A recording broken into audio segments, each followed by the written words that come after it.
Yes, thank you, Kristen. Peter, is your mic?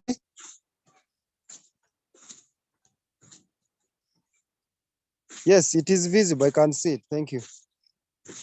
Peter, is your mic okay?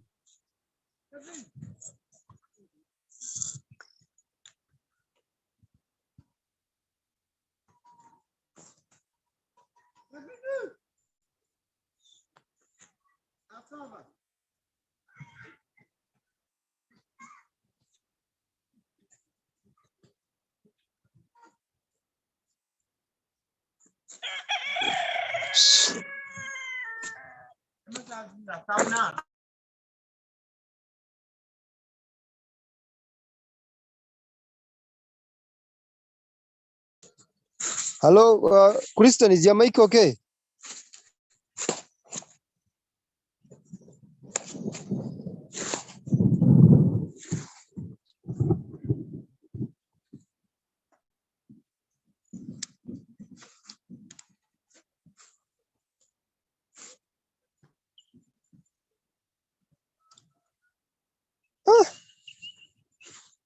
Mm, it seems the network may not allow us to have this meeting because mine keeps going on and off. Peter is on and off. Even yourself, you're on and off. I don't know. See, now Peter is not on. And going on with one person, it is not effective. Yeah, at least we can, if we are two, we can go on, but one person is not effective.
Oh, sorry about that. I thought my mic was on and have been speaking.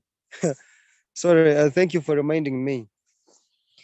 Okay, so in your analysis, I repeat, in analysis, if I may read what you wrote, is this poem is also a popular nursery rhyme and song. It talks about finding the truth in life despite the challenges, referring to them as dragons of danger and ogres of greed. Its first line captures the interest of children, talking about the brave knights of old and how they would face dangers, although the second stanza brings them down to earth, saying that the knights are no more and the dragons are dead. Okay, do you have something to say about this poem before I go? I dive deeper into its understanding.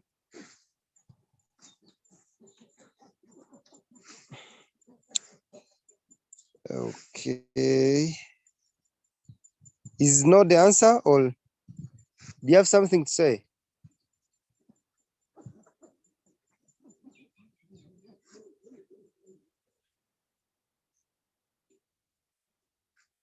Okay, thank you. So, when a knight won his spurs in the stories of old, he was gentle and brave.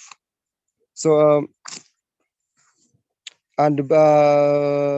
he was gallant and bold, with the shield in his arm and lance in his hand.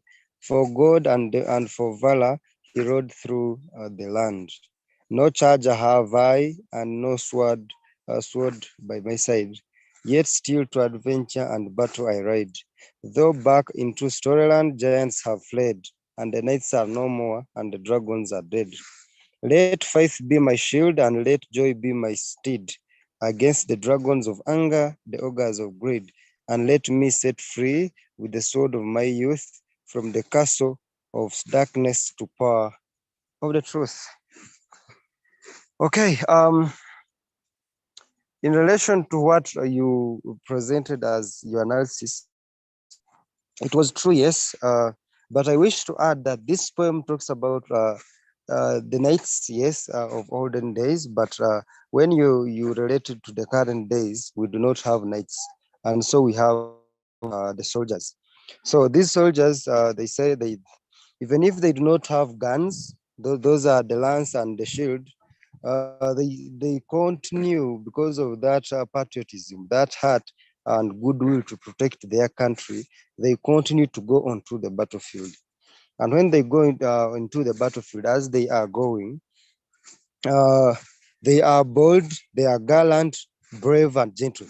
So these four are qualities of a soldier or a knight. Of course, I think you know that a knight is a soldier. So these knights used to protect the kings of olden days.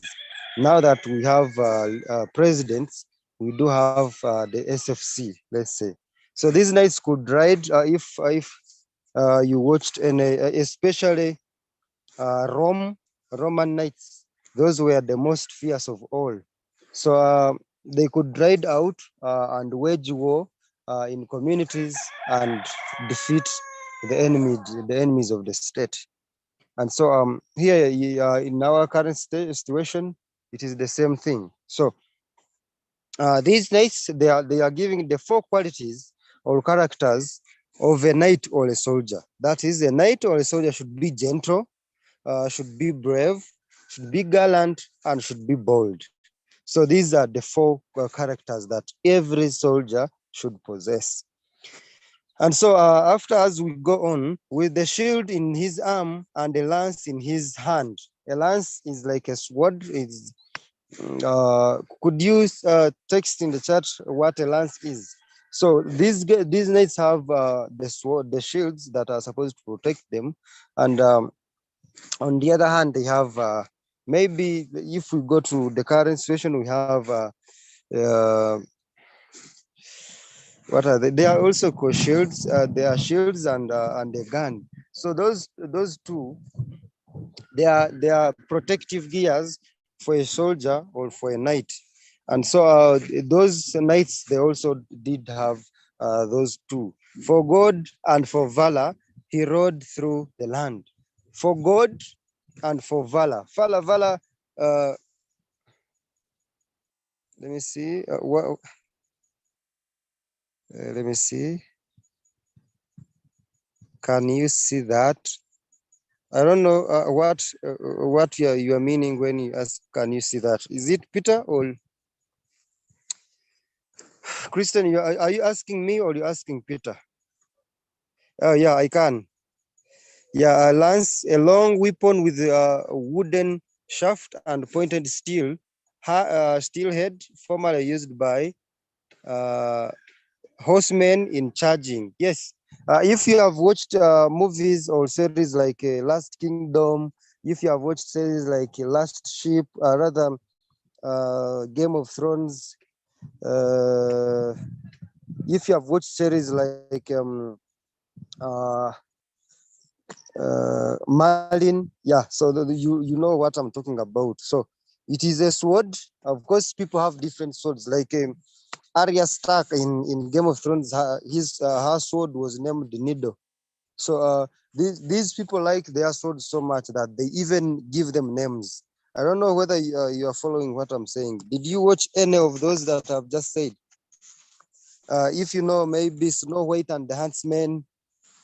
Yeah, if you know, maybe Spartacus.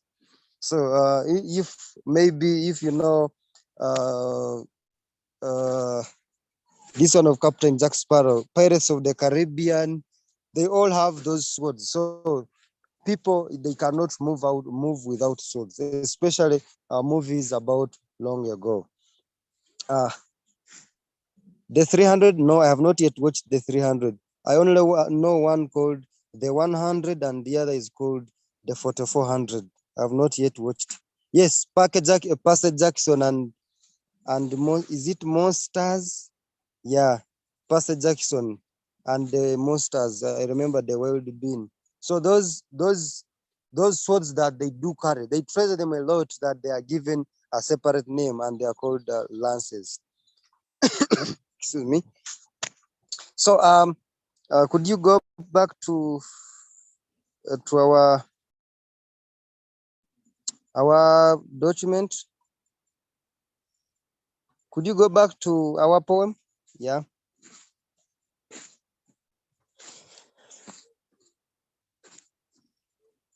Peter, how are you?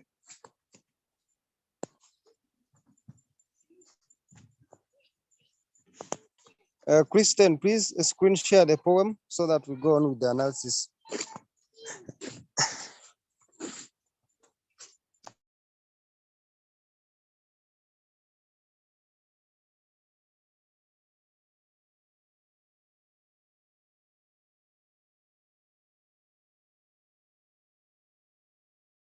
So uh, we are going on with paragraph stanza 2. As I told you, poems have stanzas. So with for God and for valor, for God and for the spirit or for the love of my country. So those guys, that's how they charge. Long live the king, long live the king, long live the king, and that's how they charge. So you know, when they are going into wars, they chant. There are some songs they sing. Like in history, you sing songs like slave, slave, slave in America, those ones. So even those people who work on electricity, they do sing those songs. So these soldiers, when they are charging into war, they have to sing war songs. So and their slogan is for God and for valor. So and if you watch the movies I have talked about, if you watch them, and they say, "Long live the king, long live the king." So uh, in stanza 2, no charger have I, and no sword by my side, yet still to adventure and battle I ride. Yeah, no charger have I, and no sword by my side. So this guy says, even if he has nothing to fight for, or he doesn't have something to fight with, he will still continue to go to war. Even if it is biting the enemy, he will bite.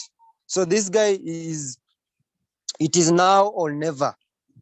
Like I read a book, is it 12th Night, where the guy said, uh, tomorrow would be too late, and today would have been, tomorrow, yesterday would have been too early, and tomorrow would be too late. So the time is now. So that statement, these guys, that's how they charge into war. They need something to motivate them to give away their pride and fight for the nation. So this guy does not have what to fight for. Even if so long as he has his nails, he will use the nails and scratch the enemy. Even if he spits on the enemy, that will be enough. He would have fought a good war. Yet still to adventure and battle I ride. Though back into Storyland, giants have fled, and the knights are no more, and the dragons are dead. So though back into Storyland. So though back into Storyland means this guy is of today, and he's telling you even if in those books in those rhymes that we sing or the books that we read or uh, movies that we watch, the knights are no longer in existence. They all died. That all the giants are those knights that fought during those days. They say that even if they are dead, hmm, and the knights are no more, and the dragons are dead. Dragons, if you watched maybe there are several movies that have dragons. Even in Game of Thrones, Khaleesi has a dragon, Vala Morghulis. So it burns everyone. She had three, and one was taken by the Night King. So even if these animals that we read about, the dragon was the most feared animal of all because it could fly and it could burn people. So it was feared. So the dragons, this guy relates the dragon to a knight, and he says these two, they were the giants and now they are dead. We only read about them in storybooks, we only watch them in movies, and we only sing them in rhymes. So yes, in Harry Potter. Thank you. I remember in Harry Potter. Is it this guy is called? Is it Hagrid's? Hagrid's who got one, and uh, he took care of it, and he was taken by, and he left it with Harry Potter and the two friends, the boy and the girl. Okay, so he says that these two are dead and they were the most feared. So why can't I not take their part and also be known as a giant? So he says, let faith be my shield, so and let joy be my steed. So that means this guy has nothing to fight with. He has no capacity to fight, but he says, let me stay with my hope. That is the faith. Let me believe in myself and go on and fight. Yeah. So that's why the faith is the one that made David kill Goliath. So David looked at Goliath and said, this guy, I don't know how he'll kill it, but I'll kill him. But let me put uh, my stone in my catapult and see what will come out. And so Goliath came and bang, he was killed. So if you saw a movie called The Wrath of the Titans, that one is a good movie where a small guy kills a big giant killer. There's Jack who Percy Jackson and the Giant Slayers. That one is also there. So against the dragons of anger and ogres of greed, it means this guy, he's rating many things. This guy is talking about greed and he's talking about anger. So he thinks he has been taken up by greed and anger, and so he's praying that he believes that one day he will overcome these two vices, the greed and the anger. And let me set free with the sword of my youth. That means since when he was young, he didn't have the greed and anger, and now that he's old, he has developed greed and anger, and so he's praying so hard that he overcomes these two vices. From the castle of darkness, the power of truth. It means from the castle of black darkness. It means from the bad side of himself to the good side of himself. So that is the analysis. And so in this poem, they're talking about some, if you asked Christian and Peter, please text in the chat. Lord of the Rings, yes. Lord of the Rings, there is Gandalf the Great, there is the elf. I like the elf, Gandalf the Great. There is this guy who acted in Hobbit. Yeah, and And even the guy, my treasure, my precious Migo. Okay, okay. Please text in the chat. What do you think are the main ideas? I've told you there. For me, when I was explaining, there were 5. So there are 5 main ideas. Could we suggest or type those 5 ideas in the chat? I'm waiting for the answers as I go on. So okay, this poem has used a lot because apart from analyzing a poem, loyalty, okay, yes, I see it. Apart from analyzing the poem, you must, as a literature scholar, you need to know, you ought to know, how has the poet brought out his message to the reader? Through which means has the poet brought out his idea? How has the poet written his poem? So we need to understand that. Let me check in the chat. Patriotism, yes. Bravery, yes. Peter said loyalty. Is that all? Peter, is that all? And Kristen, confirm. Then I make additions.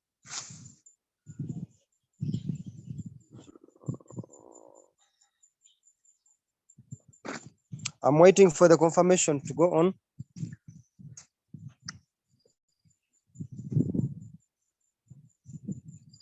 Whoa, okay, yes, go on.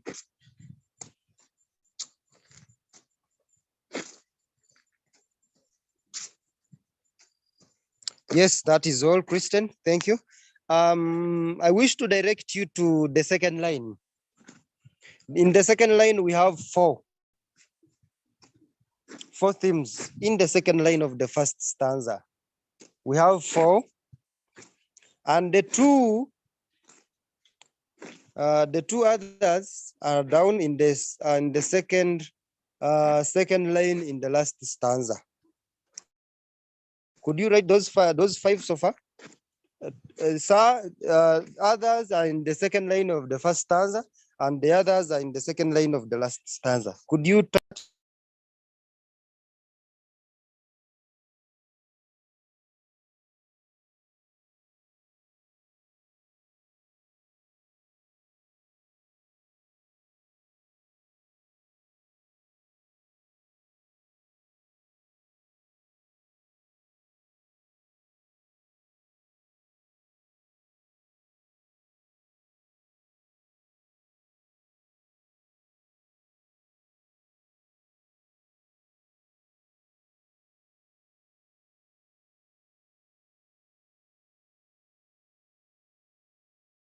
Okay, thank you for those cross check. I've seen gallantry. I've seen grade. The things are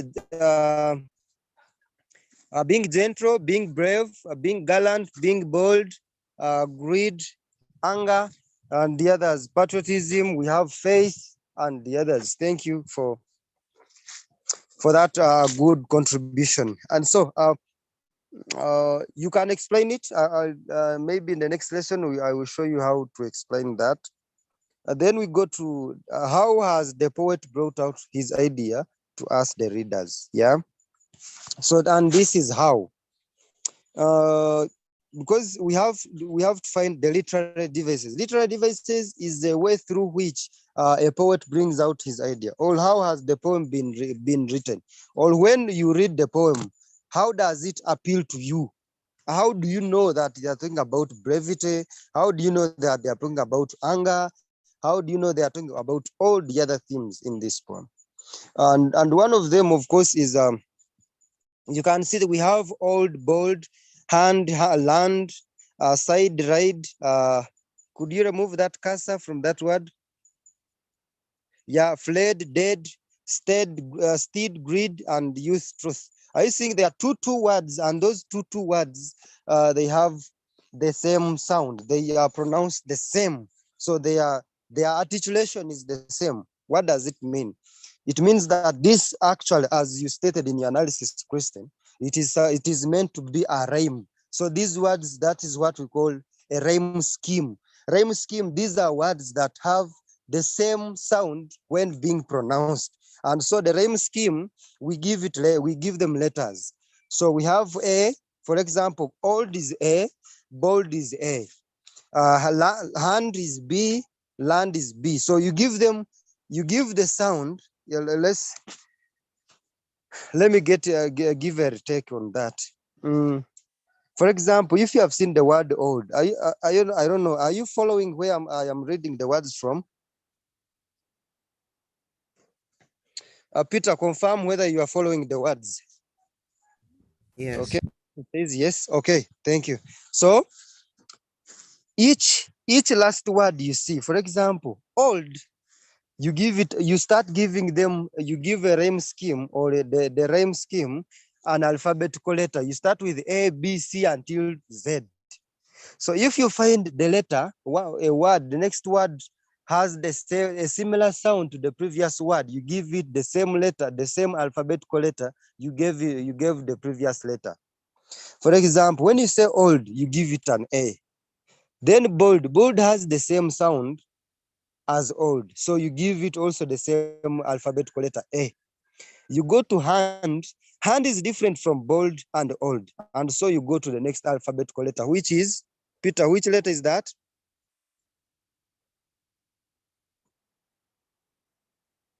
Yeah, Kristen says has studied the rhyme scheme before.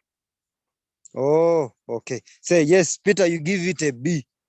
So land has is it having the same sound as hand or not? If it is not, you give it another alphabetical letter. But if it is, you give it the same letter that you gave the word that sounds like it. So here we have hand and land, they sound the same. That is B B. It means we have got A B B as the rhyme scheme for paragraph stanza 1. Stanza 2, we have said. So the word said, does it have the same sound as land, hand, bold, and old? No, it is not. So you give it another alphabetical letter. Because we are on B, so you give it a C. So right, it is also a C. Could you give fled and dead the letter? Kristen and Peter, give those the last ones the alphabetical letters they deserve, or we expect them to be given. I'm waiting for a minute.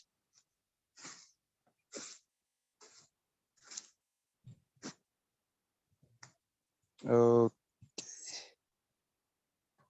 Peter.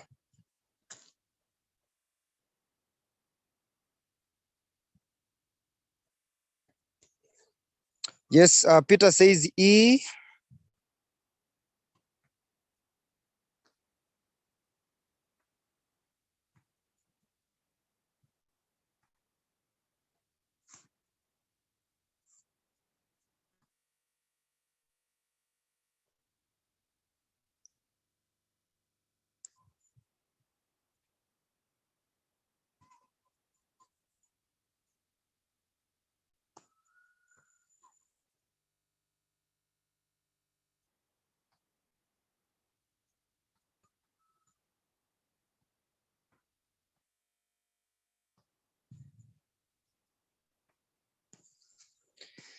Yes, sorry, I had made a mistake. It is correct. It is. Thank you, Kristen. As I was typing the correction, you also sent in the correction. Thank you. So that is the rhyme scheme. I don't know, Peter, whether you are following what we are doing. Peter, are we on the same page?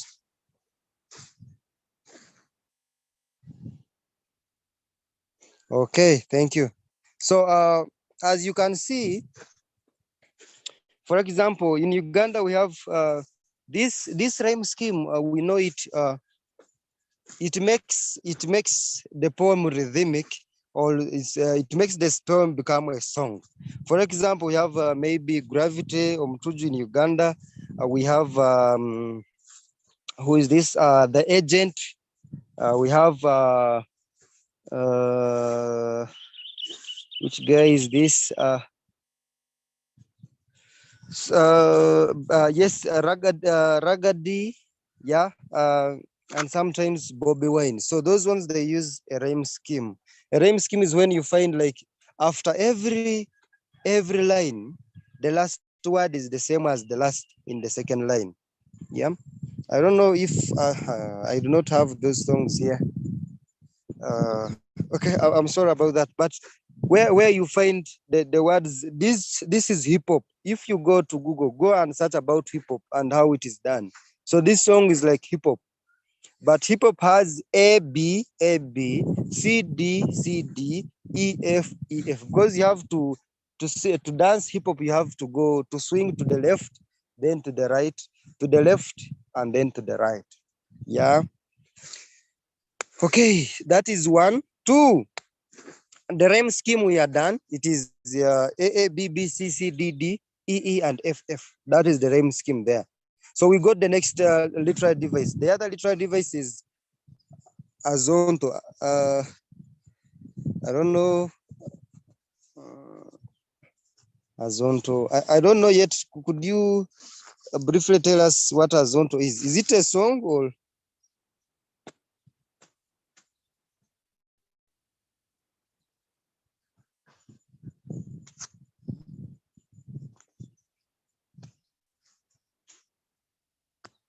Christian, is Azonto a song? The song, it is old by some Jamaican guy. Oh, I only know some few songs from Jamaican. One is from Shasha Mali. It's called I'm Not Afraid of the Gospel of Jah. Yeah. It also has, yes, Jamaicans, they sing like that with that rhyme. Okay. Guys like Lil Wayne, guys like Eminem, they have that. And Nicki Minaj. Ricky Ross, Ara Kelly, no. Majorly those ones, they use rhyme. It's from around 2010. Yeah, I do not know it. I'm sorry, I will find it out. Okay, so we go on. The other literary device is we have description. Description is when the poet explains or the writer explains about a particular thing. So description, in here we use vivid description where the writer has explained how these knights could go to war. Of course, they could have like in the first stanza, third line says, with a shield on his arm and a lance in his hand, for God and for valor, he rode through the land. So this guy explains or describes how the knights could ride into war. They could have a shield in one in one arm, and uh, and and sorry, and a lance in their hand. So an arm is bigger than a hand. So the shield starts from the ankle, from the elbow up to the fingers, and then a lance is just held in the palm with the fingers. So a vivid description. What is the importance of vivid description? It gives enough information to the reader to understand, to fully understand what is being talked about. Yeah. We go on to the next. The other is imagery. Imagery is when the writer explains or describes something and you can see it. You can either see it, you can either feel it, you can touch it emotionally and physically. You can hear it or you can see it. For example, when we read in the just one first stanza, we can see a knight. We all know how they put on with those helmets, with the linen clothes, with those boots, and with a horse and a sword, and also a flag, as well as a lance and a shield in their hands. So the vivid this in line 2, you can see really the knight leaning or climbing or leaping over a horse and taking off. So uh, we can also, when the writer talks about the poet talks about a dragon, you can see it. Although for those who know dragons, you can see the dragon. Yeah. So that is imagery. Greed and anger, you can feel, you are touched. You can feel that how do you feel when you are angry or when you have greed? Everything is, you think greed is the same as selfishness. when everything you think everything is yours, no one should have something better than yours. That is greed. Okay, the others, we have form and structure, and we have use of irony, we have use of symbols, symbolism, we have the title, we have the others. And so when you're analyzing a poem, what you should not forget is tone, mood, and attitude. So I wish to end the lesson from here, and leave you to look out and read about tone, mood, and attitude, and the other literary devices that you can find. I now welcome comments and questions. Peter.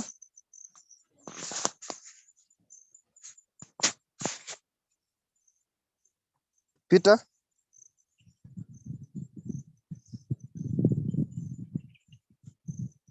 Okay. Yes. Do you have any comment or question or addition? No. Kristen, do you have any?